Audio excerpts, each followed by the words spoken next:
everybody. Welcome to the 9th annual ISA safety event for 2025. Thank you for being here. Quick outline of what we're going to be going over today and tomorrow. This welcome will give you a schedule for what's going on. Talk a little bit about the ISA in general, and then specifically about the ISA Safety Commission. Talk about some of the projects, important projects that the Safety Commission does, and then we'll talk a little bit about other activities that the SafeCom is doing and outlooks for the future for the SafeCom. Okay. The ISA safety event is an annual meeting and conference happening since 2017, centered around slackline safety. Usually it's surrounded by fun slackline activities and workshops. This year is in Bern, Switzerland. It has traveled around in the past. If you would like to host it in your city next year, please let me know. Yeah, so it's this conference for slackline safety, usually including manufacturers, people from other organizing bodies, safety bodies, and then also anyone interested in slackline safety or safety at height. Let's give a special thanks to Top Rope, who is hosting people in person in Bern. Okay.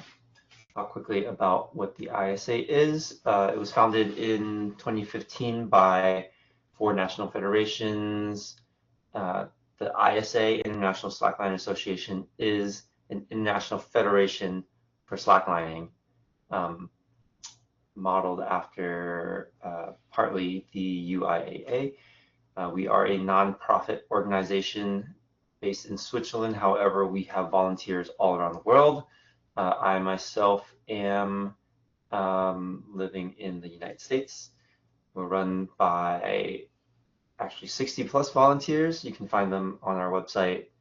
A little intro about me. I am the current president of the ISA Safety Commission, and I think that is actually,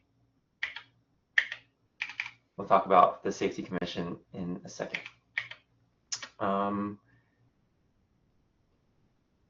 Yeah, the ISA is composed of federations across the world. Not only do we have volunteers across the world, we have federations across the world.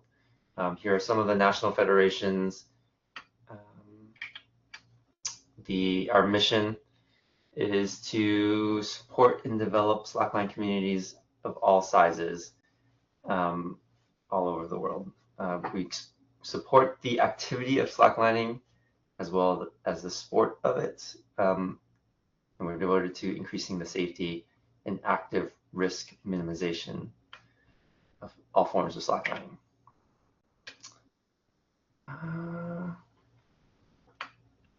I'm going to skip the organizational structure because we have talked about it in the past, unless, Tom, you're really interested in talking about that here in our intro. Let's go quickly over the 2025 schedule for the safety event. We'll have this presentation where our keynote presentation is going to be about legislation specifically for highline materials and what PPE kind of means, what it means to sell gear, life-supporting gear in Europe, and what does that mean for us as consumers of PPE products. What does that mean for manufacturers? What does that mean for us as an organizing body? That is going to be presented by Per. from the UIAA Safety Commission. We will have an update on slackline accidents from Philip Queen and Anna Lincoln. They are members of the SafeCom. We will overview accidents and incidents reports from the last year. This one is always interesting, so please stay tuned for that. We'll talk a little bit about product liability in the US and Canada from John Heshka, Canadian representative to the UIAA Legal Affairs Commission. This will cover due diligence of manufacturers selling to US and Canada markets. Later on in the afternoon, we'll have the new UIAA ROC anchor standards presented by Federico Campos from the UIAA Safety Commission. On Tuesday, tomorrow, we'll have a presentation on the risks and challenges of the bungee anchors standard, which is currently in development by the SafeCom. That will be covered by Augustin. And after that, we'll have a highline and helicopter rescue talk by Jakob, which is always really interesting. We'll have a talk on UV tests, updates on that, covering some of our past research and current research on the UV tests on webbing currently happening and having happened in Switzerland. After that, we will have a quick update on the changes in the ISA standards, gear standards, the ones that have happened this past year in future-looking changes. That will conclude the actual safety event, but please stay tuned afterwards for the General Assembly for the ISA Safety Commission, Tuesday afternoon or evening, which will be followed by the ISA General Assembly for the entire organization. And if you are lucky enough to be in Switzerland, in Bern, there will be activities going on the rest of the week, including Bern City Slack and the Transalp Waterline Tour. Okay, let's talk a little bit about the Safety Commission. As I stated, I am the current president of the ISA Safety Commission. It was founded at the same time that the ISA was founded in 2016. We are a sub-organization of the ISA, one of 4 commissions. The others being education, nature and access, safety and sports. We're made up of a small group of dedicated volunteers, and we are always in need of more helping hands. So if you'd like to join, please write us at safety@slacklineinternational.org. Here's some of our past and present faces. A few of these folks are no longer in the SafeCom, but we need to update the pictures on our website. What do we do? The ISA SafeCom assists member associations on safety topics if they have any questions. We help our partners, our safety partners, which means mostly gear manufacturers, with advice. We coordinate with them as well on some of their gear development. We develop tests and standards to minimize accidents in the slackline community. The standards are really important for making sure customers can have a good understanding of what a piece of gear represents and the safety in its independent tests. So we'll talk about that in a second. We review slackline related incidents and accidents, and then we try to communicate key lessons and present statistics to the community. We encourage the development of best practices both by manufacturers and by riggers and just slackliners across the world. And then we also liaise with other organizations, some of which you'll be hearing talking today, like for instance, the IAA. So one of our most important projects in the SafeCom is our safety labels. These are gear standards and labels for gear. They minimize accidents by setting minimum requirements for gear, and we reduce conflicts of interest between gear retailers and gear labeling by having independent testing and a standardized minimum requirements. Manufacturers send gear in to be tested by an independent ISA accredited laboratory. If the gear passes and it meets other minimum standards, then the gear will receive a label. The Safety Commission defines the testing protocols, usually in collaboration with manufacturers and while doing basic tests of our own. However, the testing is always done by independent laboratories. Safety labels are voluntary for manufacturers, but we are getting more and more gear certified and receiving the safety label every year. And it is a rather inexpensive certification for gear when you think about the world of gear certification and labeling. So the SafeCom has many safety partners. So these are manufacturers that partner with the SafeCom. Here is just a list of a few. Thank you to all our safety partners. Here are some of the safety label holders. I think this page needs to be updated too, but yeah. How does this is a little diagram of how the safety label process works. An industry partner will first, maybe have a new piece of gear that they're interested in getting certified. They'll submit an application to the Safety Commission, and they'll also submit that equipment to an independent testing body. That testing lab will run tests according to the safety label standard, and they will submit a test report to the Safety Commission and the industry partner, confirming whether or not the gear submitted by the manufacturer conforms to the safety standard.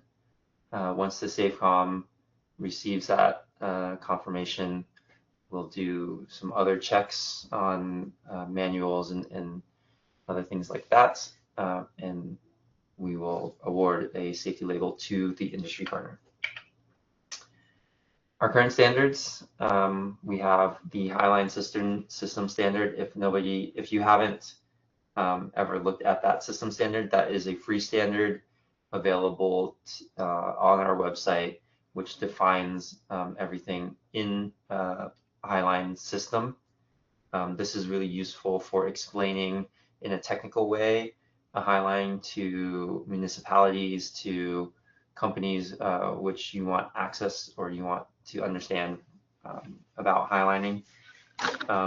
So please feel free to go look at that standard on the ISA Safety Commission website if you're at all interested in the technicalities of what constitutes a highline.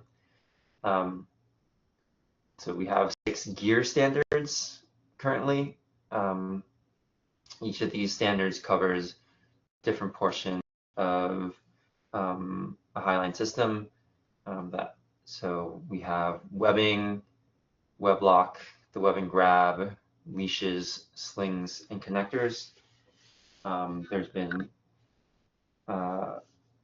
some development on a few of these in the last year.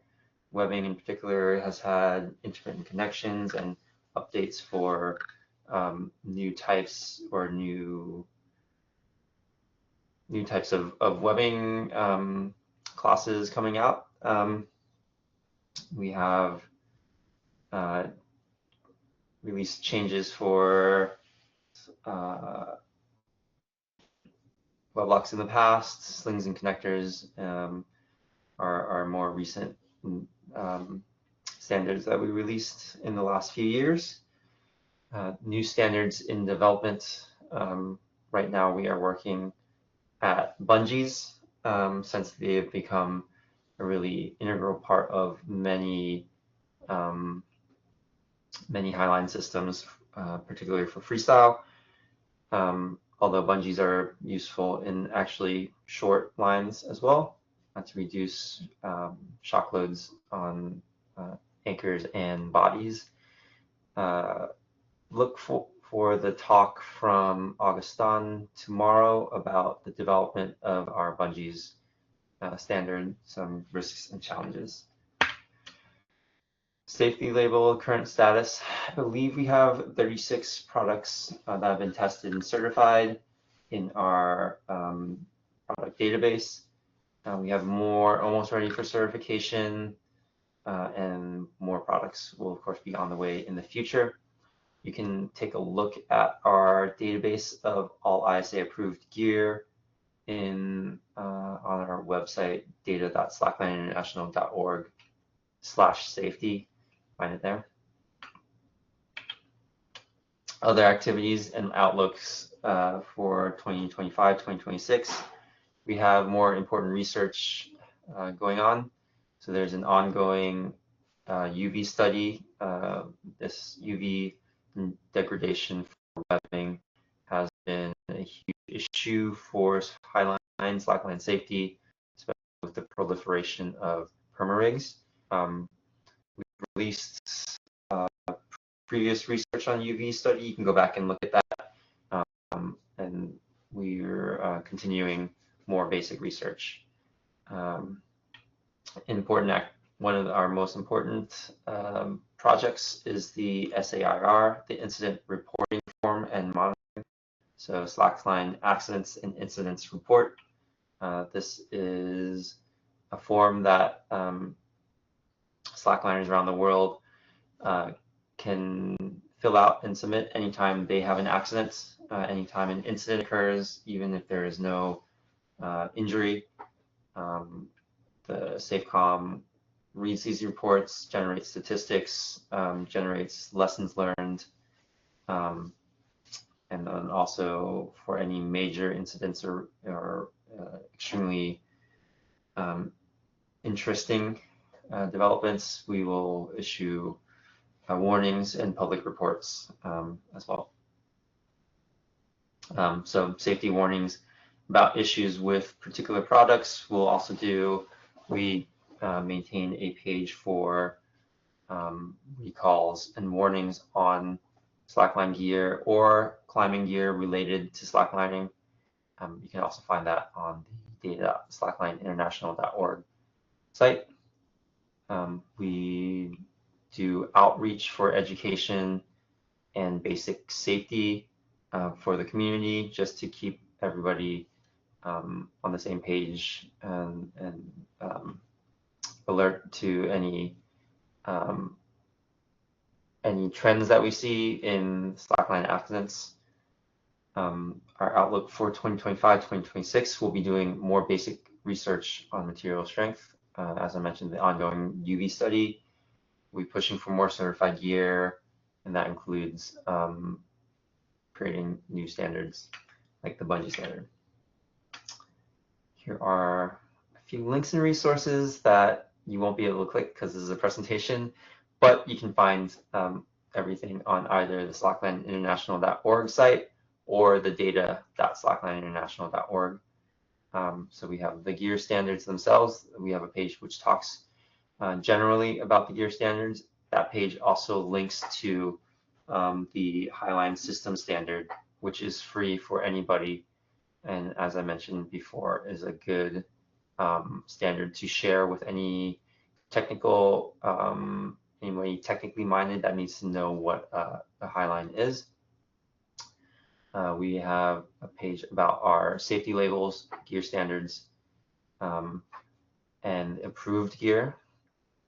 We have a page where about warnings, so these would also include manufacturer recalls on slackline specific gear and gear associated with slackline use or access.